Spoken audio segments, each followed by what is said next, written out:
Hello दोस्तों, चलिए हम लोग क्लास 9 के साइंस जो आपका है, साइंस का चैप्टर 7 जिसका नाम है गति, उसके सारे ऑब्जेक्टिव क्वेश्चन को हम लोग देखने वाले हैं। क्योंकि आपका एग्ज़ाम का डेट आ चुका है और आपके एग्ज़ाम में ऑब्जेक्टिव क्वेश्चन पूछे जाएंगे, तो हम लोग पहले जितने भी साइंस, मैथ, सोशल साइंस के बुक हैं, सारे बुक के चैप्टर वाइज ऑब्जेक्टिव क्वेश्चन को पहले हम लोग सॉल्व करेंगे। इसके बाद हम लोग एक इम्पॉर्टेंट प्रैक्टिस सेट को सॉल्व करने वाले हैं। आपका सारा क्वेश्चन प्रैक्टिस सेट से आ जाएगा। इसलिए आप अगर झारखंड में क्लास 9 का एग्ज़ाम दे रहे हैं 2025 में, तो आप पहले चैनल को सब्सक्राइब कर लें, क्योंकि झारखंड से रिलेटेड, एग्जाम से रिलेटेड झारखंड में कुछ भी अपडेट आएगा तो आपको इस चैनल पे सबसे पहले दिया जाएगा।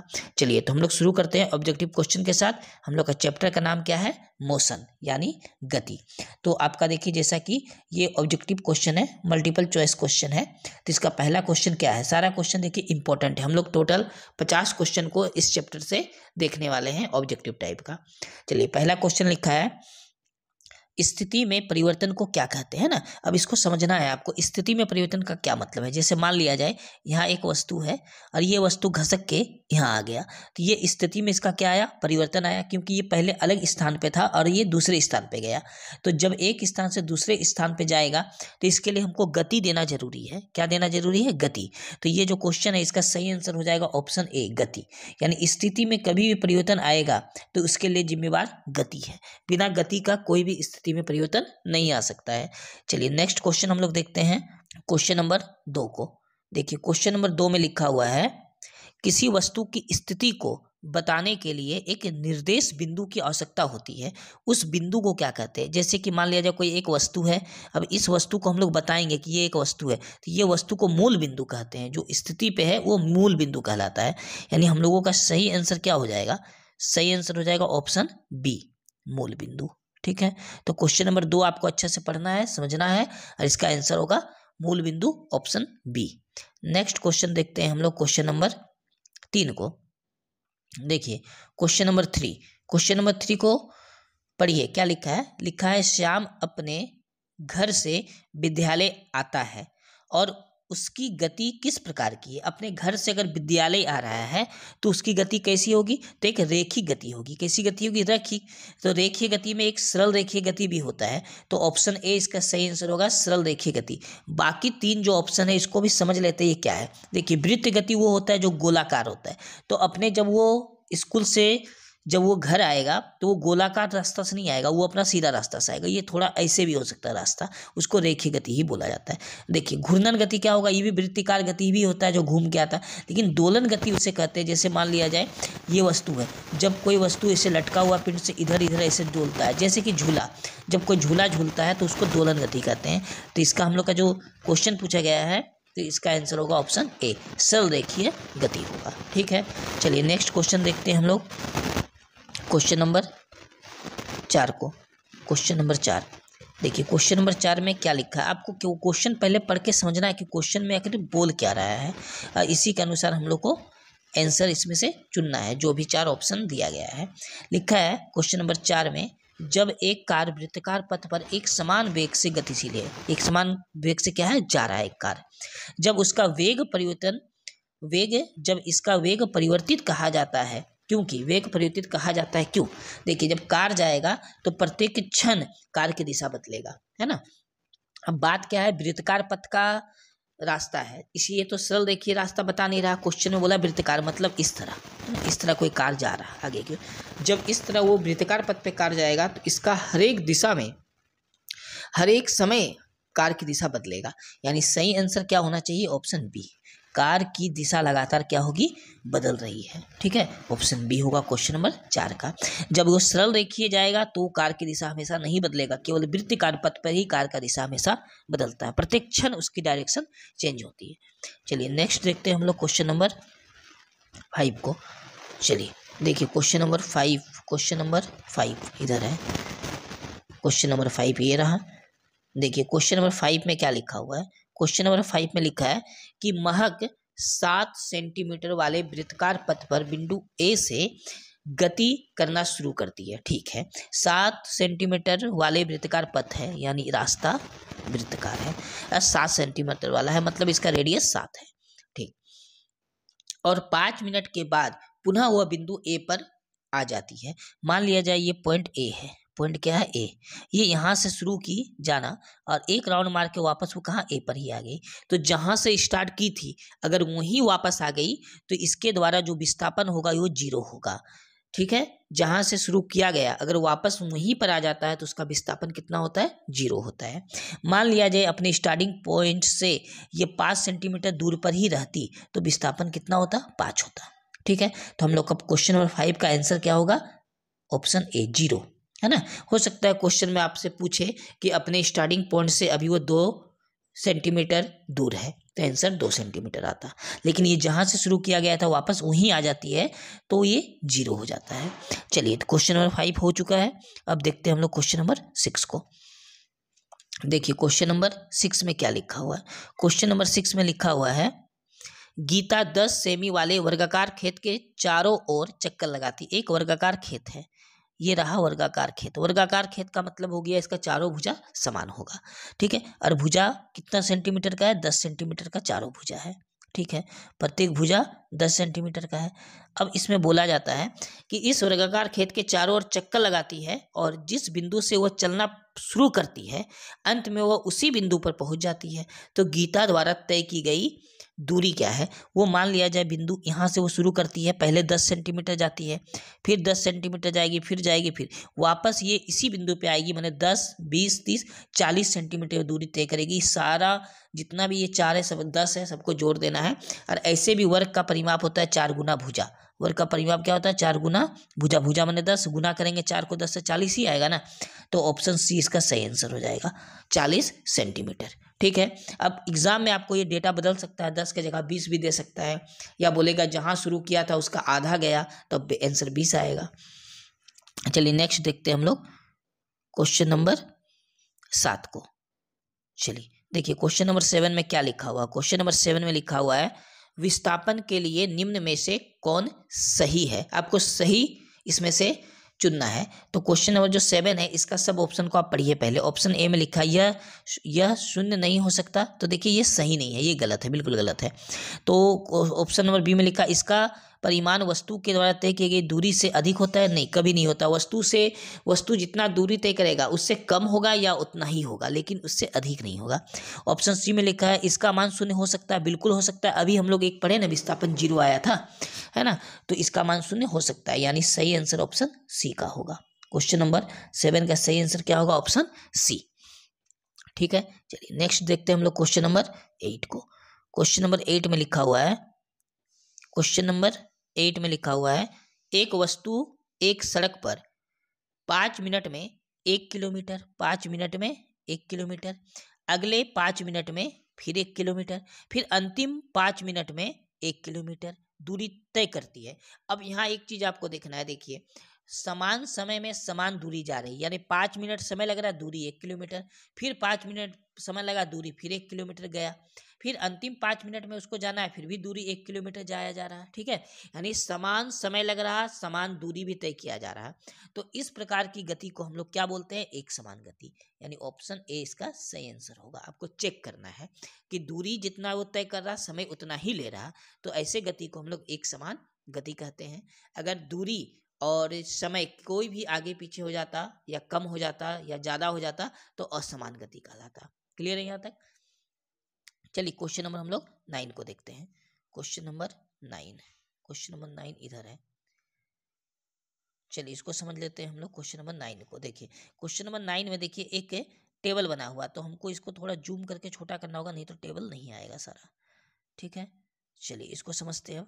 ये रहा आपका क्वेश्चन नंबर 9। इसमें देखिए क्या बोला है, इसमें बोला है नीचे दिए कॉलम में एक कार के द्वारा निश्चित समय में तय की गई दूरी को बताया गया है, बताइए उसका कि गति किस प्रकार की होगी। अब देखिए इसमें आपको चेक करना है गति किस प्रकार का, तो इसको समझना कैसे।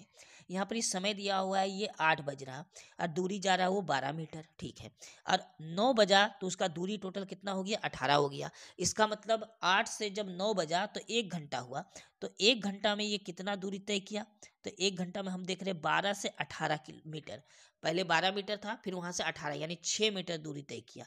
1 घंटा में इसको दूरी कितना तय किया गया, 6 मीटर। फिर यहाँ दिख रहा है 9 से 10 बजा तो 1 घंटा फिर हुआ। अगले एक घंटा में अगले 1 घंटा में वो टोटल कितना दूरी गया 20, यानी 2 मीटर ही गया। कितना गया 2 मीटर ही गया।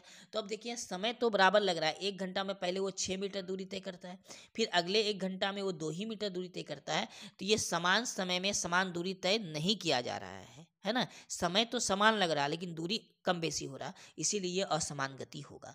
तो क्वेश्चन नंबर जो 9 है इसका सही आंसर ऑप्शन बी हो जाना चाहिए, असमान गति। इस तरह आपको निकालना है। इसके बाद भी आप चेक करते हैं, देखिए 10 से 11 हुआ, 1 घंटा लगा, दूरी गया कितना 20 से 24, यानी 4 मीटर ही दूरी तय किया। तो हर बार अलग अलग हो रहा, पहले 6 मीटर दूरी तय किया 1 ही घंटा लगा, फिर 2 मीटर गया 1 ही घंटा लगा, फिर 4 मीटर जा रहा 1 ही घंटा लग रहा।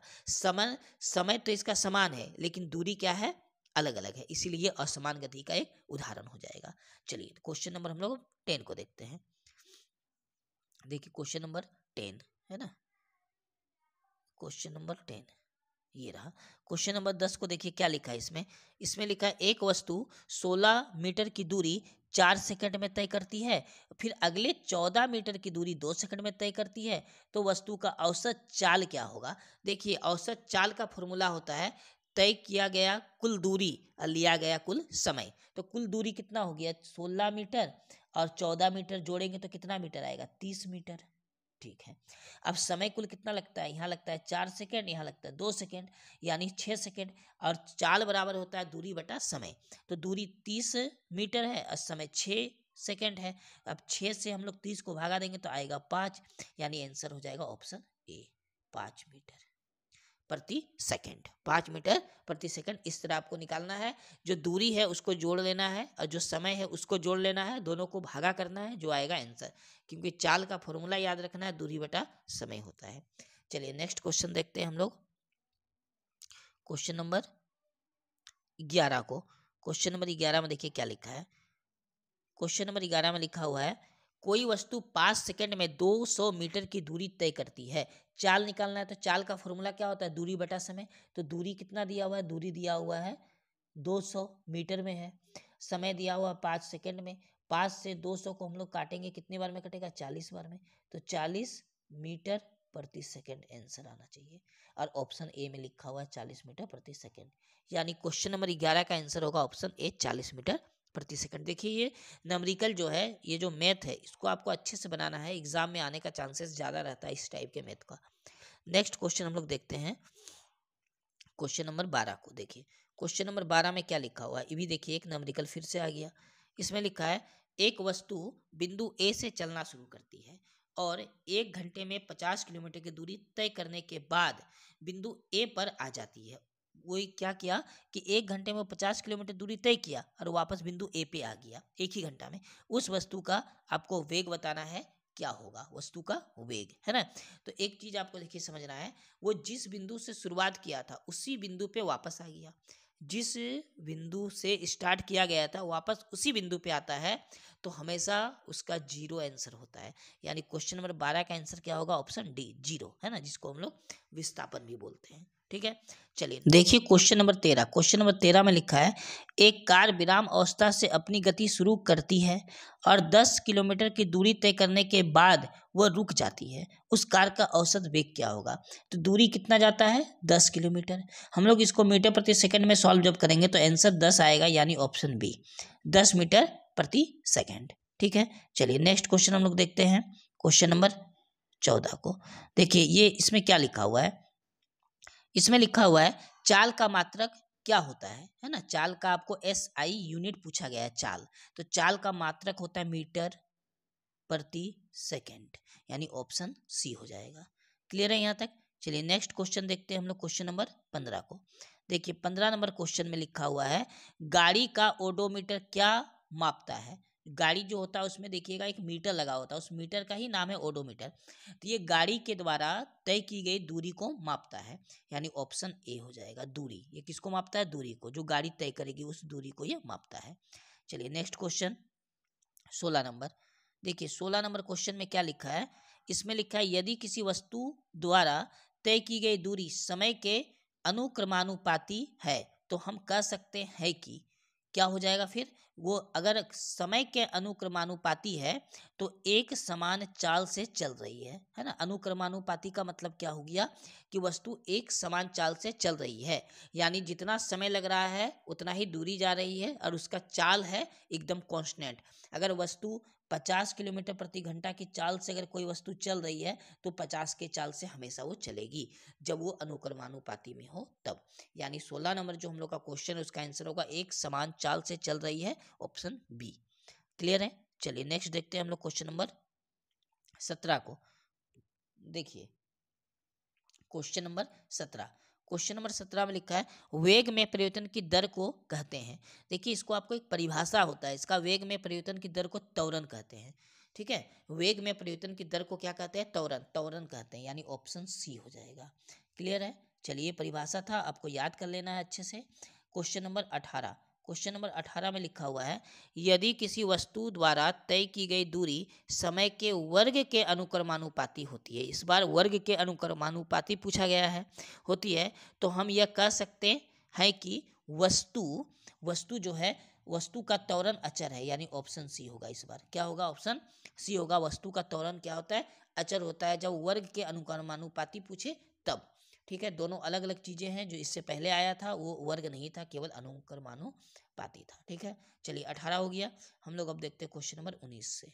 देखिए क्वेश्चन नंबर 19, इसमें लिखा है त्वरण का मात्रक क्या होता है, यानी त्वरण का जो होता है एसआई मात्रक वो पूछा जा रहा है। तो त्वरण का एसआई मात्रक मीटर प्रति वर्ग सेकंड। देखिए इस तरह हम लोग लिखते थे, मीटर बटा एस का स्क्वायर, है ना, मीटर प्रति वर्ग सेकंड होता है, ये त्वरण का एसआई मात्रक होता है, यानी ऑप्शन सी हो जाएगा क्वेश्चन नंबर 19 का सही आंसर। चलिए नेक्स्ट देखते हैं हम लोग क्वेश्चन नंबर 20 को। क्वेश्चन नंबर 20, इसमें लिखा हुआ है ऋणात्मक त्वरण को क्या कहते हैं। ऋणात्मक का मतलब हो गया माइनस में अगर त्वरण आ जाए तो उसे क्या कहते हैं, उसे मंदन कहते हैं। अगर त्वरण का मान माइनस में आ सकता है, जीरो भी हो सकता है, अगर त्वरण माइनस में आ जाता है तो हम लोग क्या बोलेंगे, उसको मंदन बोला जाता है, मंदन। चलिए नेक्स्ट क्वेश्चन देखते हैं हम लोग क्वेश्चन नंबर 21 को। देखिए क्वेश्चन नंबर 21 में आपसे एक ग्राफ दिया गया है। ठीक है, दिया गया ग्राफ किस प्रकार की चाल को व्यक्त करता है। अब देखिए इधर तो एक्स अक्ष वाला जो है इधर से समय को दर्शा रहा और इधर दूरी को दर्शा रहा, और ये एकदम बीचों से निकल के जा रहा है ग्राफ, है ना। तो इससे क्या पता चल रहा कि समय और दूरी एक साथ बढ़ रहा है, समय और दूरी क्या हो रहा है, एक साथ बढ़ रहा है। तो जब कभी भी ऐसा ग्राफ आपको दिखे तो उसको एक समान कहते हैं। क्या कहते हैं, एक समान, यानी समय जैसे जैसे बढ़ रहा दूरी भी वैसे वैसे बढ़ रहा है, ये ग्राफ बताता है। चलिए नेक्स्ट क्वेश्चन, क्वेश्चन नंबर 22। देखिए क्वेश्चन नंबर 22 में फिर एक ग्राफ है ना।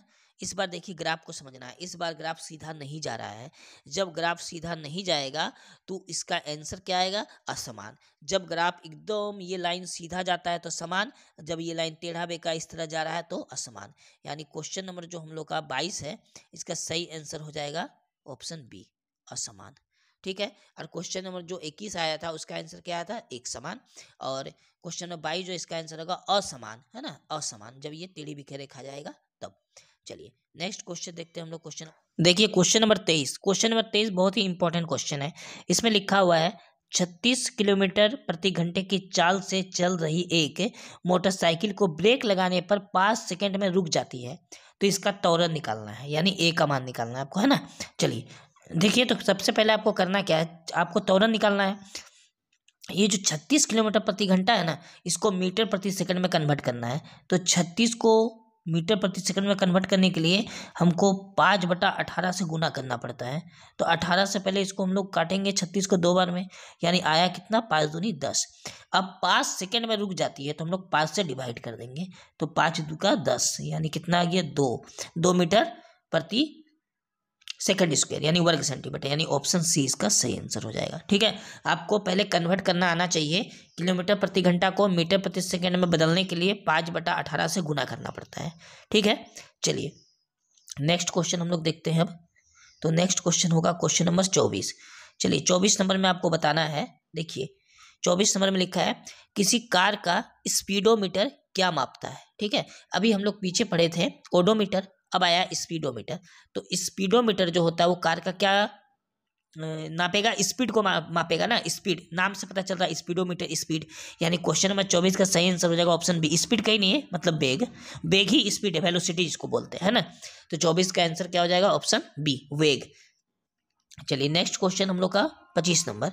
देखिए 25 नंबर में लिखा हुआ है, वेग समय ग्राफ की ढाल क्या व्यक्त करता है। अभी हम लोग पीछे वेग समय ग्राफ बनाए थे, जैसे कि ये और ये वेग समय ग्राफ है, ये टाइम को बताता था और वेलोसिटी को बताता था, ये इस तरह करके जाता है।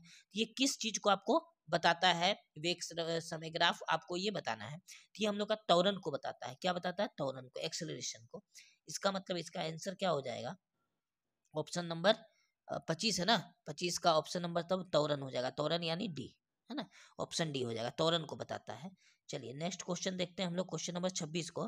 देखिए क्वेश्चन नंबर 26, ये भी देखिए बहुत ही अच्छा और इंपॉर्टेंट क्वेश्चन है। क्वेश्चन नंबर 26, इसमें लिखा है, एक कर्ण त्रिज्या आर का वृत्ताकार पथ में घूम रहा है, आधे वृत्त के बाद विस्थापन होगा। विस्थापन क्या होगा, समझिए इसको। जैसे कि मान लिया जाए ये एक सर्कल है, ये इसका त्रिज्या है आर, आर त्रिज्या का है, आधा घूम रहा, मान लीजिए यहाँ से शुरू किया यहाँ तक गया, ठीक है, यहाँ तक जाके रुक गया। अब इसका विस्थापन बताना है। विस्थापन क्या होता है ना, जिस पॉइंट से स्टार्ट हुआ था और जिस पॉइंट पे जाके रुका है, उन दोनों पॉइंट के बीच का न्यूनतम दूरी। या तो हम ऐसे भी कर सकते हैं कि यहाँ से यहाँ आधा बचा हुआ है, या हम लोग सीधा ऐसे आ सकते हैं। तो न्यूनतम दूरी ये सीधा आने पे हमको मिलेगा। तो बताइए ये अगर पूरा आएगा तो ये व्यास हुआ, व्यास क्या होता है, ये आर है, ये आर है, दोनों को जोड़ेंगे तो कितना आएगा, 2r आएगा। तो इसका विस्थापन जो बचा हुआ वो क्या है, 2r है। यानी हम लोग को आंसर क्या बोल सकते हैं, इसका आंसर हो जाएगा ऑप्शन सी, 2r। ठीक है, इसमें आप पाई आर मत लगा दीजिएगा, इसमें हम लोग का आंसर 2r ही होगा। ठीक है, चलिए नेक्स्ट क्वेश्चन देखते हैं, क्वेश्चन नंबर 27 को। देखिए क्वेश्चन नंबर 27 में क्या लिखा है, क्वेश्चन नंबर 27 में लिखा है, किसी गतिशील वस्तु के लिए विस्थापन और दूरी का संख्यात्मक अनुपात क्या होगा, है ना। तो क्वेश्चन नंबर 27 का आंसर होगा 1 के बराबर या 1 से कम, हमेशा ये फिक्स होता है, यानी ऑप्शन डी हो जाएगा। चलिए नेक्स्ट क्वेश्चन, क्वेश्चन नंबर 29। देखिए क्वेश्चन नंबर 29, 27 28 होगा अब, है ना, 27 तक हुआ था। तो क्वेश्चन नंबर 28, चलिए क्वेश्चन नंबर 28 को हम लोग देखते हैं क्या लिखा हुआ। क्वेश्चन नंबर 28 में लिखा हुआ है, एक लड़का एक हिंडोले पर बैठा है, एक लड़का एक हिंडोले पर बैठा है जो 10 मीटर प्रति सेकंड की स्थिर गति से घूम रहा है। इसका अर्थ है कि लड़का, ऑप्शन ए में दिया है, विराम अवस्था में है, त्वरित गति में है, बिना किसी त्वरण के गतिमान है, या एक समान वेग से गतिमान है। देखिए अगर उसका एक समान गति है, मतलब त्वरण नहीं है जिसमें, उसको बोलेंगे कि वो बिना किसी त्वरण के गतिमान है, क्योंकि उसका स्पीड फिक्स है। जब स्पीड यानी चाल फिक्स होता है तो उसमें त्वरण नहीं होता है, यानी ऑप्शन सी हो जाएगा इसका आंसर। चलिए नेक्स्ट क्वेश्चन नंबर 29। देखिए क्वेश्चन नंबर 29 में क्या लिखा है, इसमें लिखा है, गति के निम्नलिखित में से किस मामले में तय की गई दूरी और विस्थापन का परिमाण समान होगा, दोनों आपको इक्वल होगा, किस स्थिति में। तो पहला लिखा हुआ है, यदि कार सीधी सड़क पर चल रही है, तो यही आंसर हो जाएगा। अगर कार सीधी सड़क पर चले तो हमेशा विस्थापन का परिमाण और दूरी हमेशा क्या होता है, समान होता है। क्लियर है यहाँ तक। चलिए नेक्स्ट देखते हैं क्वेश्चन नंबर हम लोग 30 को। देखिए क्वेश्चन नंबर 30 में क्या लिखा है, ये एक मैथ आ गया ना। तो इसमें लिखा हुआ है, किसी गतिशील वस्तु की गति 0.06 मीटर पर सेकंड निर्धारित की गई है, यह गति किसके बराबर होगा, है ना। आपको करना कुछ नहीं है, ये जो आपका मीटर प्रति सेकंड है ना, इसको आप किलोमीटर प्रति घंटा में खाली बदल दीजिए, बस हो जाएगा। तो क्या ट्रिक है, कोई भी मीटर प्रति सेकंड में दिया हुआ हो, इसको किलोमीटर प्रति घंटा में बदलने के लिए 18/5 से गुना करना होता है। 18/5 से क्या करना होता है, गुना। आप इसको सॉल्व करिए, 18 को 6 से गुना करके फिर 5 से डिवाइड करिए, तो आंसर आएगा ऑप्शन ए। सॉल्व करने पर आपका आंसर क्या आएगा, 0.216 किलोमीटर प्रति घंटा। चलिए नेक्स्ट क्वेश्चन देखते हैं, क्वेश्चन नंबर 31। क्वेश्चन नंबर 31 में लिखा हुआ है, किसी समय अंतराल में विस्थापन का परिमाण उसे समय अंतराल में वस्तु द्वारा तय की गई दूरी के हमेशा बराबर होता है, या तय की गई दूरी से अधिक होता है, या तय की गई दूरी से हमेशा कम होता है, या तय की गई दूरी से कम हो सकता है ना। तो इसका आंसर क्या होगा, ऑप्शन डी हो सकता है कि तय की गई दूरी से कम, है ना, ये हो सकता है कि तय की गई दूरी से कम हो, यानी क्वेश्चन नंबर 31 का आंसर होगा option D. Next question number हम लोग देखते हैं 32 को, 31 तक हुआ है ना। चलिए तो 32 नंबर क्वेश्चन हम लोग देखते हैं क्या है, 32, ये रहा 32 नंबर क्वेश्चन, है ना। देखिए 32 नंबर क्वेश्चन है, डब्लू है, तो डब्लू किसका संकेत है। जैसे हम लोग एक्सेलरेशन जो त्वरण होता है उसको ए से डिनोट करते हैं, है ना। उसी तरह आपसे पूछा है W किसको डिनोट करेगा, है ना, आपको बताना है। तो देखिए W जो होता है एक कोणीय वेग होता है, यानी ऑप्शन डी, इसको याद करना है कि W क्या होता है, कोणीय वेग होता है, जिसको एंगुलर वेलोसिटी भी कहते हैं। चलिए नेक्स्ट क्वेश्चन नंबर 33। चलिए तो हम देखिए क्वेश्चन नंबर 33 को देखते हैं। इसमें लिखा एक समान वृत्त गति में क्या होगा, तो इसका आंसर होगा ऑप्शन डी, चाल अचर और वेग चर रहते हैं। चाल हमेशा अचर रहता है और वेग हमेशा चर रहता है, तो आपको ये याद करना है। चलिए क्वेश्चन नंबर हम लोग 34 को देखते हैं। देखिए क्वेश्चन नंबर 34 में लिखा है किसी वस्तु का विस्थापन अगर शून्य है तो उस वस्तु द्वारा तय की गई दूरी क्या होगा, वो वस्तु द्वारा तय की गई दूरी भी क्या होगा, शून्य होगा। शून्य नहीं भी हो सकता है ना, शून्य होगा या शून्य नहीं भी हो सकता है, यानी ऑप्शन डी। नेक्स्ट क्वेश्चन है 35। चलिए इसमें देखिए सूत्र आ गया, आपको फॉर्मूला पूछा है 35 में, डायरेक्ट आपको फॉर्मूला याद कर लेना है। तो 35 में पूछा है सरल रेखीय पथ पर समान त्वरण से गतिशील कण का प्रारंभिक वेग जिसको u से डिनोट किया जाता है और अंतिम वेग जिसको v से डिनोट किया जाता है, कण का औसत त्वरण क्या होगा। आपको औसत त्वरण का फॉर्मूला यहाँ लिखना है। तो इसका फॉर्मूला होता है a बराबर v माइनस यू बटा 2, यानी ऑप्शन बी होगा। ये फॉर्मूला याद रखना है। Next question 36। चलिए 36 नंबर क्वेश्चन को देखते हैं। Question number 36। चलिए इसमें भी देखिए एक मैथ आया है। इसमें लिखा हुआ है 2 मीटर त्रिज्या के वृत्ताकार पथ पर घूमता हुआ कोई कण पाई सेकंड में एक चक्कर लगाता है, कण का वेग है। तो कण का आपको क्या निकालना है, वेग निकालना है। देखिए इसका हम लोग फॉर्मूला लगाएंगे। एक चक्कर लगाता है तो हम लोग का सबसे पहले हो गया 2 पाई आर, 2 पाई आर, है ना, परिमाप का जो होता है। अब ये समय कितना लेता है, समय लेता है पाई। हम लोग अगर चाल निकालेंगे, वेग निकालेंगे, तो क्या होता है, दूरी बटा समय। अब इसमें से देखिए पाई पाई तो कट गया, बराबर में बचा 2 आर, आर का मान कितना दिया, आर का मान 2 दिया है ना। तो गुना करेंगे 2 दूनी कितना आएगा 4, यानी ऑप्शन ए हो जाएगा आंसर। क्या हो जाएगा, ऑप्शन ए। चलिए नेक्स्ट क्वेश्चन हम लोग देखते हैं, क्वेश्चन नंबर 37। देखिए इसमें बोला है 15 मीटर प्रति सेकंड की चाल से गतिशील कार में ब्रेक लगाने पर 20 सेकंड में रुक जाती है। कार का मंदन ज्ञात करना है। क्या ज्ञात करना है, मंदन। तो आपको कुछ नहीं करना है, बस इसका जो चाल दिया है 15 मीटर प्रति सेकंड की चाल से, है ना, इसको हम लोग 20 सेकंड से भागा कर देंगे। ये हम लोग को क्या देगा, मंदन देगा। अब इसको हम लोग काटेंगे तो 5 से कटेगा, 5 दिया 15, अब 5 चरे 20, यानी 3/4। 3/4 किस ऑप्शन में, ऑप्शन सी में है, यानी ऑप्शन सी इसका आंसर हो जाएगा। ठीक है। चलिए question number 38। Question number 38, 38 number question. इसमें भी देखिए एक मैथ है। बोला है 20 मीटर प्रति सेकंड की चाल से चलती कार का चालक ब्रेक लगाता है, जिससे कार का मंदन 1 मीटर प्रति सेकंड स्क्वायर प्राप्त होता है। इस मंदन से कार का वेग t सेकंड के बाद 10 मीटर प्रति सेकंड हो जाता है। तो t का मान ज्ञात कीजिए, है ना। तो यहाँ पर आपको पहले समझना है कि एक फॉर्मूला होता है। ये जो आपका 20 मीटर दिया हुआ ना, ये u का मान है। किसका मान है, u का। याद रखना है किसका मान है, u का। ठीक है। और ये जो 10 मीटर प्रति सेकंड हो जाता है, ये भी का मान है। किसका मान है, भी का। ठीक है। तो u बराबर 20 मीटर हो गया, अब भी बराबर 10 मीटर मतलब प्रति सेकंड हो गया। ये चाल है, u भी से हम लोग डिनोट करते हैं। क्लियर है यहाँ तक। अब देखिए मंदन को a बोलते हैं, तो मंदन ये है। मंदन हमेशा माइनस में लिखाता है, मंदन हमेशा किस में लिखेंगे, माइनस में। इसको a बोलते हैं, तो a बराबर हो जाएगा -1। ठीक है। t का मान निकालना है। चलिए u मिल गया, भी मिल गया, a मिल गया, अब t का मान हम लोग निकालेंगे। तो फॉर्मूला देखिए हम लिख रहे हैं यहाँ, आपको याद कर लेना फॉर्मूला। फॉर्मूला होता है भी, कहाँ चल गया, हाँ देखिए 1 मिनट। फॉर्मूला होता है v बराबर u प्लस AT। अब इसमें मान बैठा है, v का मान अभी हम लोग बोले 10 है, v का मान 10 है, हाँ v का मान 10 है, u का मान कितना था 20, तो 20 लिखना है। ठीक है। अब देखिए a जो है ना, मंदन है, मंदन का मान हमेशा माइनस में होता है। हम लोग -1 लिखेंगे और गुना में t देंगे। अब इसको सॉल्व करेंगे तो t का मान कितना आ जाएगा, 10 आ जाएगा। कितना आ जाएगा, 10। तो आंसर 10 सेकंड होने वाला है ना। ये फॉर्मूला आपको याद रखना है, तभी आप बना पाइएगा मैथ को। यानी ऑप्शन क्या हो जाएगा, क्वेश्चन नंबर 38 का देखिए किस में आया है, 10 सेकंड, ऑप्शन ए में आया है। तो ऑप्शन ए इसका सही आंसर हो गया। ठीक है। आपको मैथ याद रखना है, फॉर्मूला याद रखना, तभी ये सवाल बनेगा।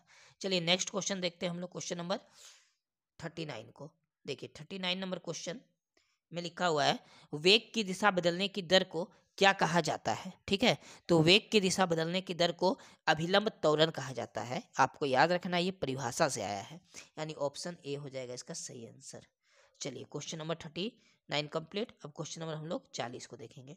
देखिए क्वेश्चन नंबर 40, इसमें लिखा है त्वरण के परमाणु में इलेक्ट्रॉन नाभिक के चारों ओर वृत्ताकार पथ में समान चाल से घूमता है, इलेक्ट्रॉन का त्वरण है। तो यहाँ दो ऑप्शन दिया है, दो ऑप्शन अभी है ना, लेकिन फिलहाल जो क्वेश्चन नंबर 40 है इसका आंसर ऑप्शन ए ही हो जाएगा। ठीक है, नाभिक की ओर। और ऑप्शन बी में तो आपको दिख रहा है आंसर ऑप्शन ए हुआ। चलिए इसका बाकी दो ऑप्शन देख लेते हैं हम लोग, और उसके बाद क्वेश्चन नंबर 42 को भी देख लेते हैं। देखिए बाकी दो ऑप्शन यहाँ दिया है, ऑप्शन सी दिया है नाभिक से दूर की ओर और इलेक्ट्रॉन के वेग के विपरीत, ये ऑप्शन डी है ना। चलिए लेकिन ऑप्शन ए ही इसका आंसर होगा। चलिए क्वेश्चन नंबर हम लोग देखते हैं 41 को। देखिए इसमें फिर से एक मैथ आया 41 में, बोला है एक लड़का विराम अवस्था से समान त्वरण से 20 सेकंड तक दौड़कर अंतिम वेग 5 मीटर प्रति सेकंड प्राप्त करता है। इसका लड़के का त्वरण निकालना है, ए का मान निकालना है। फिर से अभी जो फॉर्मूला लिखे उसी में बैठाना, लेकिन इस बार यू का मान 0 हो जाएगा। यू का मान कितना हो जाएगा, प्रारंभिक वेग कुछ नहीं है, विराम अवस्था माने 0। अब भी का मान यहाँ हो जाएगा कितना, 20। ठीक है, और भी का मान 20 दिया है, 20 सेकंड दिया नहीं, भी का मान 20 नहीं दिया है, ये एरर हो गया है ना। हम लोग फिर से लिखते हैं। देखिए यहाँ पर हम लोग का हो जाएगा u का मान 0 हो जाएगा। u का मान कितना हो जाएगा, 0। यहाँ पर दिया हुआ है समय, दिया हुआ है t का मान, यहाँ दिया हुआ है 20। किसका मान दिया हुआ है, 20, t का समय। ठीक है, और v का मान 5 हो जाएगा। v का मान कितना हो जाएगा, 5। और अभी अभी जो फॉर्मूला लिखे उसमें मान बैठाइए, आंसर आ जाएगा। फॉर्मूला क्या था, याद होगा, फॉर्मूला था v बराबर u प्लस ए टी। इसमें मान बैठाएंगे तो हम लोग का a का वैल्यू निकलेगा। v का मान कितना दिया है, v का मान 5, u कितना है 0, और a कितना आया है, a देखिए a का मान हम लोग रखे हैं, a निकालना है, a का मान तो कहाँ से लाएंगे, a तो निकालना है। t का मान दिया हुआ है 20। अब इसको सॉल्व करिए, है ना। इसको सॉल्व करने पर हम लोग का a का मान आएगा, देखिए 20 तो बटा में जाएगा 5 का, तो 1/4 आएगा कट के, कितना आएगा 1/4। यानी ऑप्शन क्या होने वाला है, 1/4, यानी ऑप्शन सी होने वाला है। 41 नंबर जो क्वेश्चन है इसका ऑप्शन सी आंसर हो जाएगा। क्लियर यहाँ तक। देखिए मैथ है, फॉर्मूला सेम है, बस मान बैठाना है, सॉल्व करना है, आंसर आ जाएगा। चलिए नेक्स्ट देखते हैं हम लोग क्वेश्चन नंबर 42 को। देखिए क्वेश्चन नंबर 42 में लिखा है 18 किलोमीटर प्रति घंटे की चाल का मान इकाई पद्धति में लिखे। मतलब इसको 18 किलोमीटर जो प्रति घंटा है ना, हमको इसको मीटर प्रति सेकंड में बदलना है, बस सिंपल सा लॉजिक है। तो किलोमीटर प्रति घंटा को मीटर प्रति सेकंड में बदलने के लिए हम लोग क्या करते हैं, 5/18 से गुना करते हैं। ये और ये कट गया, कितना आया, 5 मीटर प्रति सेकंड। यानी ऑप्शन क्या हो जाएगा, तो ऑप्शन हो जाएगा ए नंबर, 5 मीटर प्रति सेकंड। क्लियर है यहाँ तक। चलिए क्वेश्चन नंबर 42 हो गया। अब देखते हैं नेक्स्ट क्वेश्चन हम लोग, क्वेश्चन नंबर 43 को। चलिए अब देखिए मैथ तो नहीं है 43 में, हमको डायरेक्ट आंसर बताना है आपको। तो क्या लिखा है, विस्थापन की दर क्या होती है, आपसे ये पूछा है। तो विस्थापन की दर को हम लोग वेग बोलते हैं, यानी ऑप्शन सी हो जाएगा सही आंसर। ठीक है, चलिए क्वेश्चन नंबर हम लोग का 44। क्वेश्चन नंबर देखिए 44, इसमें लिखा है अचर चाल में से गतिशील वस्तु का दूरी समय ग्राफ होता है। तो दूरी समय ग्राफ जो होता है वो सरल रेखा में होता है, यानी ऑप्शन ए इसका सही आंसर हो जाएगा। चलिए नेक्स्ट क्वेश्चन देखते हैं हम लोग, क्वेश्चन नंबर 45 को। देखिए क्वेश्चन नंबर 45 में लिखा है चाल समय ग्राफ के नीचे का क्षेत्रफल मात्रक में निरूपित किया जाता है। तो इसका सही आंसर होगा ऑप्शन बी, मीटर स्क्वायर में। किसमें किया जाता है, मीटर स्क्वायर में। चलिए नेक्स्ट क्वेश्चन देखते हैं हम लोग, क्वेश्चन नंबर 46 को, है ना। 46 नंबर क्वेश्चन यहाँ है। देखिए क्वेश्चन नंबर 46 में लिखा है वृत्त गति में क्या होता है, आपसे पूछा गया है। तो देखिए वृत्त गति में जो होता है वो त्वरण नहीं, वृत्त गति में ऑप्शन ए में दिया गति की दिशा निश्चित रहती है, ऑप्शन बी गति की दिशा लगातार बदलती रहती है, ऑप्शन सी त्वरण शून्य होता है, ऑप्शन डी इनमें से कोई नहीं। सही आंसर होगा ऑप्शन बी, गति की दिशा लगातार बदलती रहती है ना। 46 का ऑप्शन बी। चलिए नेक्स्ट देखते हैं हम लोग 47 नंबर। देखिए क्वेश्चन नंबर 47 में लिखा हुआ है, इसमें लिखा है अगर कोई ट्रेन त्वरण के साथ चलती है तो उसका वेग क्या हो जाएगा, तो उसका वेग बढ़ता है ना, यानी बढ़ जाएगा, ऑप्शन ए। ठीक है, ये त्वरण के साथ चलती है। चलिए नेक्स्ट क्वेश्चन 48 नंबर। देखिए 48 नंबर क्वेश्चन में लिखा है अगर कोई मोटर गाड़ी मंदन के साथ चलती है तो उसका वेग घट जाएगा। अगर मंदन के साथ चलेगा तो वेग क्या हो जाएगा, घट जाएगा। ठीक है, चलिए क्वेश्चन नंबर हम लोग देखते हैं अब 49 को। देखिए क्वेश्चन नंबर 49 में क्या लिखा है, इसमें लिखा है अगर कोई मोटर त्वरण रहित चाल से चलती है तो उसका वेग क्या होगा, ये आपसे पूछा है। तो उसका वेग समरूप रहेगा। क्या रहेगा, समरूप, मतलब ना बढ़ेगा ना घटेगा, यानी ऑप्शन नंबर सी। ठीक है, चलिए तो हम लोग और एक लास्ट आखिरी क्वेश्चन बचा हुआ है, क्वेश्चन नंबर 50, हम लोग उसको अभी देखेंगे। इसके बाद आपका जो ये चैप्टर है, चैप्टर 7 है गति, है ना। तो ये गति चैप्टर का ऑब्जेक्टिव क्वेश्चन समाप्त हो जाएगा। बाकी जितना ही एक्सरसाइज बचा हुआ है ना, सारा एक्सरसाइज हम लोग देखेंगे सारे चैप्टर को, और सारा चैप्टर का ऑब्जेक्टिव क्वेश्चन समाप्त करेंगे। इसके बाद हम लोग एक सेट को प्रैक्टिस करेंगे। चलिए तो आखिरी क्वेश्चन देखते हैं, क्वेश्चन नंबर 50। देखिए क्वेश्चन नंबर 50, क्वेश्चन नंबर 50 में लिखा है एक समान वृत्त गति में क्या होता है। तो इसका सही आंसर होगा ऑप्शन डी, चाल अचर और वेग चर होता है, जब एक समान वृत्त गति होता है तब। ठीक है, चलिए तो देखिए, आप अगर झारखंड बोर्ड से है तो आप चैनल को पहले सब्सक्राइब कर लीजिए, क्योंकि आपका जो ऑब्जेक्टिव क्वेश्चन आने वाला एग्जाम में, एग्जाम से पहले हम लोग सारे सब्जेक्ट के ऑब्जेक्टिव क्वेश्चन को प्रैक्टिस कर लेंगे और प्रैक्टिस सेट से भी बता देंगे। ठीक है, इसके बाद हम लोग क्लास 10 का शुरुआत करेंगे। इसी चैनल पे आपको क्लास 10 शुरू से कराया जाएगा। तो आप जल्द से जल्द चैनल को सब्सक्राइब कर लें और बेल आइकन को प्रेस कर दें। मिलते हैं हम लोग नेक्स्ट चैप्टर के साथ नेक्स्ट वीडियो में। जय हिंद।